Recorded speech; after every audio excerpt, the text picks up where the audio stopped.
Hello বন্ধুরা, কেমন আছো সকলে? আমি এখন এয়ারপোর্টে বসে আছি। আমার ফ্লাইট দুবাই যাওয়ার এখনও প্রায় 3 ঘন্টা বাকি আছে। তো আমি ভাবলাম বসে বসে সময় নষ্ট না করে তোমাদের জন্য কিশলয় ঠাকুরের রচনায় পথের কবির দ্বিতীয় অংশটা পোস্ট করে দেওয়া যাক। কেমন লাগলো কমেন্টসে জানিও। তোমাদের সকলের সাহায্যেই আমার চলা আরও সুন্দর হবে। Thank you all. শুরু করি তাহলে আজকের কথন। আমতলায় চেয়ার পেতে বসে আছেন পথের পাঁচালীর সেই সলতে খাকি আম গাছটা। নেপথ্যে সারা জাগিয়ে দুবার খুকু এলো আর চলে গেল। এবার দৃষ্টি দিয়ে বেঁধে ফেললেন বিভূতিভূষণ। এসেই চলে যাচ্ছ কেন ওভাবে? খুকু আস্তে এসে দাঁড়ায়, বলে, জানেন, যতবার ভাবি আপনার কাছে আসবো, 1 পা এগিয়ে যাই তো 2 পা পেছোই। কেন? বিভূতিভূষণ বিস্ময় প্রকাশ করেন। জানি না বলেই ছুটে পালায় খুকু। এ কেমন হেয়ালি মেয়েদের! কুলকিনারা পান না পথের পাঁচালীর নায়ক। কদিন আর আসতে না দেখে নিজেই গিয়ে হাজির হন খুকুদের বাড়ি। ওদের সবাই খুশি। কত সন্ধ্যায় সীতানাথের রায়দের উঠোনে বসে ওর গল্প শুনতে খুড়িমা পর্যন্ত জমে গিয়েছেন। সে লোক রোজ ঘরে এলে ভালোই হয়। খুড়িমা অনুযোগ করেন, তা বাবা আসোই না তো এ বাড়িতে। খুকুটা তো তোমার নাম মুখ থেকে নামাতেই পারে না। তোমার খুড়ো কত সুক্ষেত করেন তোমার। খুড়ো ঘরে নেই। খুকু আর চোখে তাকায়। বিভূতিভূষণ বলেন, খুকুর কথা বলছেন? ও তো আমাকে দেখলেই পালায়। এই রে, সব কথা বলে দেবে নাকি? খুকু চোখ মটকায়, জিভ দেখায়। খুড়িমা বলেন, ওর কথা ছেড়ে দাও। কত বলি, যা ওর কাছে 2 কথা শিখে নে। মেয়ে সন্তান মুখ্যু থাকলে এ যুগে আর কেউ নেবে না। বিভূতিভূষণ আশ্বাস দেন, না খুড়িমা, একেবারে মুখ্যু নেই, আর গরজ আছে ওর। যা পড়া দিয়ে যাই, এসে দেখি সব তৈরি। খুড়িমা বলেন, তবে বাবা তোমার কল্যাণে কিছু যদি হয়। ততক্ষণে আড়াল থেকে খুকু আসবে, শতরঞ্জি বিছিয়ে বলবে, বসুন, আজ একটা গল্প। গল্পে খুড়িমাও মজা পান। ক্লিওপেট্রা, মেরি আঁতানেতো ইত্যাদির গল্প একটার পর একটা বলে যাবেন মহানন্দ তনয়, আর শ্রোতারা মগ্ন হয়ে শুনবে। খুকু ভাবে, ভালোই হলো, রোজ সন্ধ্যায় ছুতো করে নদী মানে শান্তিশীলা দেবীর বাড়ি আসবে। যাবার সময় বলবে, যাবেন কি? ওই ডাক্তারই যেন পথ চেয়ে থাকে বিভূতিভূষণের মন। কালবৈশাখীর ঝড় ওঠে, খুকু লণ্ঠন ধরে ওদের বাড়ি নিয়ে যায়। বলে, আজ খুব ভালো গল্পের দিন। খুড়ো সাধারণত গোপালনগর হাট থেকে তাস খেলে বেশি রাতে ফেরেন। খুড়িমাও ঘরে নেই, ভাগবত শুনতে গিয়েছেন। কেবল ওরা দুজন। অনেক ঘনিষ্ঠ হয়ে গল্প বলতে পারা যায়। ঠিক তা গল্প নয়, টুকরো টুকরো কথা। সে কথায় থাকে হৃদয়ের গাঢ় অনুভবের প্রকাশ। খুকুর ছন্দ বর্ণহীন গ্রাম্য জীবনে ছোঁয়া লাগে পুষ্প সুবাসের অনুষ্টুপ ছন্দের। বিভূতিভূষণের কাছেও যেন বেশি প্রাণময় হয়ে ওঠে ছুটির বারাকপুর ইছামতি। গ্রীষ্মের ছুটি, রোজ সকালে উঠে মনে হয় আজ না জানে কি ঘটবে। খুকু থাকে বলেই আনন্দটা ঘনীভূত হচ্ছে। আনন্দের উৎসমূল তো ওই, কিন্তু কেন, কিসে? দিনলিপি উৎকর্ণর পাতায় স্বীকার করলেন তিনি। ভালোবাসার প্রকৃত রূপ কী, তার কতকটা যে বুঝলুম। বুঝতে পারে খুকুও। বনশিমলতার ঘাটে ইছামতিতে নাইতে নামে দুজনে। খুকু বলে, যা কিছু শিখেছি আপনারই জন্যে। আপনি কত বিদ্বান, আমি তো কিছুই জানি নে। কী করে যে আপনার সঙ্গে এমন হলো? কি হলো? বিভূতিভূষণের জানার কৌতূহল। জানি না, বুঝি না কিছু বলেই থেমে যায় খুকু। তারপর বলে, সংসারে কোনো কাজে মন বসাতে পারি না।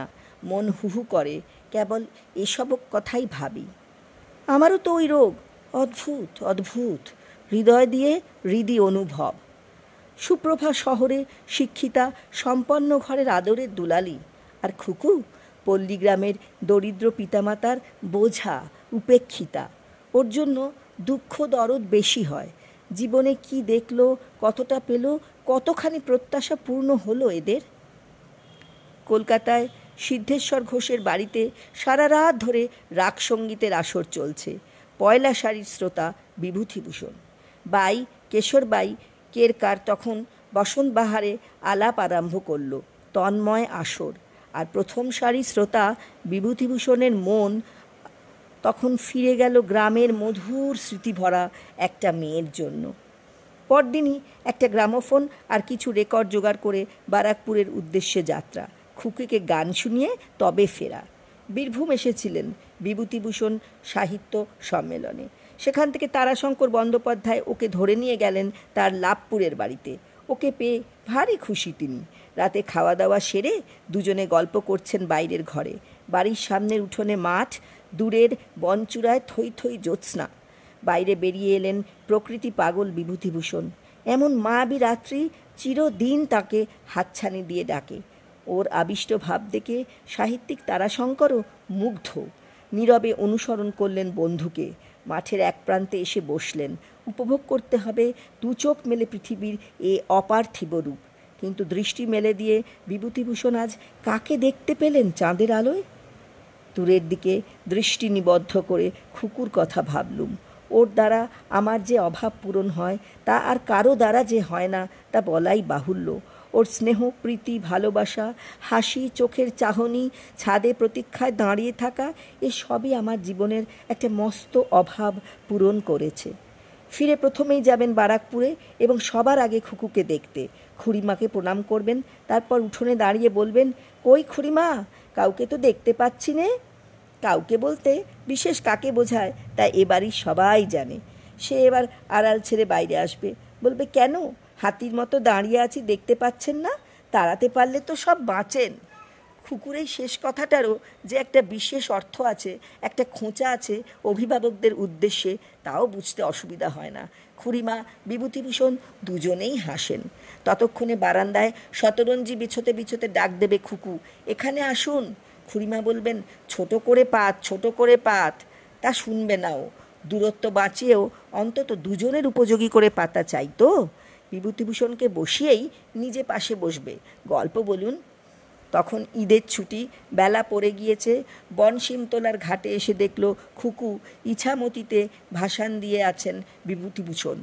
জলে ভেসে থাকার প্রতিক্রিয়াটি ওর রপ্ত করা অনেক দিনের। কান অবধি জলে ডোবা, চেঁচালেও শুনবেন না। আলতো করে কয়েকটা ঢিল ছুটতেই ভাসান ভেঙে উঠলেন বিভূতিভূষণ। বেশ চটেছেন। কে রে? খিলখিল হাসিতে একটা ঢেউয়ের মতোই ছলকে পড়ল খুকু। বললে, আসুন সাঁতার কাটি। পারবে আমার সঙ্গে? হেরে যাবেন আপনি। বলো কি? হো হো করে হেসে ফেললেন বিভূতিভূষণ। ও কি হাসছেন যে বড়, তিন না সাঁতার। শুরু হতেই দেখা গেল কেউ কমতি নয়, দুজনেই সমান তালে এগোচ্ছেন। দম বাড়াতে চেষ্টা করেন বিভূতিভূষণ, দম বাড়ায় খুকুও।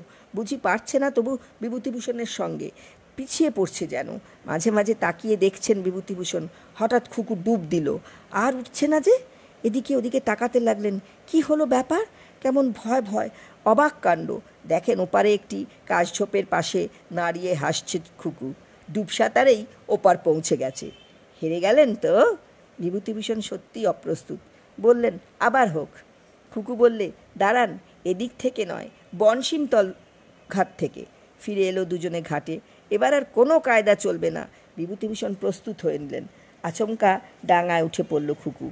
কি উঠলে যে? একটু মাটি আনছি। কেন? দরকার আছে, বুঝবেন না। সাঁতারে মাটির কি দরকার সত্যিই তিনি বুঝলেন না। অপেক্ষা করে রইলেন ওর জলে নামার জন্য। ও হরি! খুকু উল্টো ছুট। বলতে বলতে গেল, আর চান করব না, হেরে গেছেন ও। এ ঘটনায় ভারী দুঃখ পেলেন বিভূতিভূষণ। অভিমানে মুখ ভার। স্নান সেরে উঠেই নিজের ঘরের দরজা টেনে চালকিতে জাফরির বাড়ি চলে গেলেন। বারাকপুরে ফিরলেন দুদিন পরে। মেঘ তখনও কাটেনি। খুড়িমাদের বাড়ি যাননি। ঘরে বসে আছেন চুপচাপ। মন উদাস, বেদনা জাগে মাঝে মাঝে। 1938 সেই বৈশাখী বিকেলের দিনলিপি তৃণাঙ্কুরের পাতায় লেখা পড়ে। কেমন যেন নিঃসঙ্গ মনে হচ্ছে, যেন আর কেউ থাকলে ভালো হতো। খুকু বুঝেছে মান ভাঙাতে কষ্ট হবে। সে এলো, কিন্তু বিভূতিভূষণ ডাকলেন না। সেও কথা না বলে মাথা নিচু করে ঘর দাওয়া ঝাড় দিয়ে আপন মনে বই খাতা সব গোছগাছ করে দিলে। হঠাৎ দেখলে একটি গল্প লেখা শুরু হয়েছে খাতায়। নাম খুড়িমা। কোন খুড়িমা? কৌতূহল হলেও মুড মেজাজ না বুঝে ঠিক সাহস হলো না পড়তে। ওই সময়টার কোনো উপন্যাস লেখা হচ্ছিল না। দৃষ্টিপ্রদীপ সম্পূর্ণ হয়েছে, ছাপা হয়ে বেরিয়েও গিয়েছে। এ সময় চলছিল ছোট ছোট গল্প লেখা, যার অনেকগুলিই পরে জন্ম ও মৃত্যু এবং কিন্নর দল গল্পগ্রন্থে সন্নিবিষ্ট। জন্ম ও মৃত্যু, সুপ্রভাকে উপহার দেওয়া বই। সব গুছিয়ে দিয়ে যেমন এসেছিল তেমনি আবার চলে গেল খুকু। যাওয়ার সময় একবার শুধু আর চোখে তাকিয়ে দেখে নিল ওকে। বিভূতিভূষণ তখন রোয়াকে বসে আছেন উদাস দৃষ্টি মেলে। পরদিন পাঁচির কাছে খবর নিয়ে খুকু জানল এখানেই রান্নাবান্না করছেন কাল থেকে, বোনের বাড়িও যাচ্ছেন না। সে কি রাঁধছেন, কখন রাঁধছেন, খাচ্ছেনই বা কখন? পাঁচি বলল, তা ভাতে ভাত সিদ্ধ, আর খাওয়া তো সেই সন্ধ্যের সময়, দেখলুম কাল। কোনো কথা না বলে হেসেলে ঢুকে অবস্থাটা দেখলে খুকু। বাড়ি ফিরে গেল, বাটিতে করে মাছের ঝোল নিয়ে এলো। ততক্ষণে চান করে ফিরেছেন বিভূতিভূষণ। খোশ মেজাজেই ফিরেছিলেন। খুকুকে দেখেই মেঘলা চুপচাপ বসে রইলেন। খুকু ডাকলো, খেতে চলুন। নিরুত্তর। কবার ডেকে ব্যর্থ হয়ে বাইরে গেল খুকু। কোনো কথা না বলে ওর দিকে তাকিয়ে দাঁড়িয়ে রইল উঠোনে। ঝমঝমে রোদ মাথায় করে একটু একটু করে সারা মুখ লাল হতে লাগলো। পুড়ে যাচ্ছে যেন গা, তাপে পুড়ছে, তবু সে নিশ্চল। আর এক বিভূতিভূষণ মহেশ্বর টলেছিলেন উমার তপশ্চরণে, বলেছিলেন আর নয়। একটু বুঝি টললেন বিভূতিভূষণও, বললেন ছায়া এসো। ব্যাস, খুকু বুঝল ওষুধ ধরেছে। বললে, না খেতে বসলে রোদেই পুড়ব। অবাক লাগে বিভূতিভূষণের। সব মেয়ের মধ্যেই অল্প বিস্তর মা লুকিয়ে থাকে। হার মানলেন, খেতে বসলেন। খুকুই বসে বেড়ে দিলে, জিদ ধরে সব খাওয়ালে।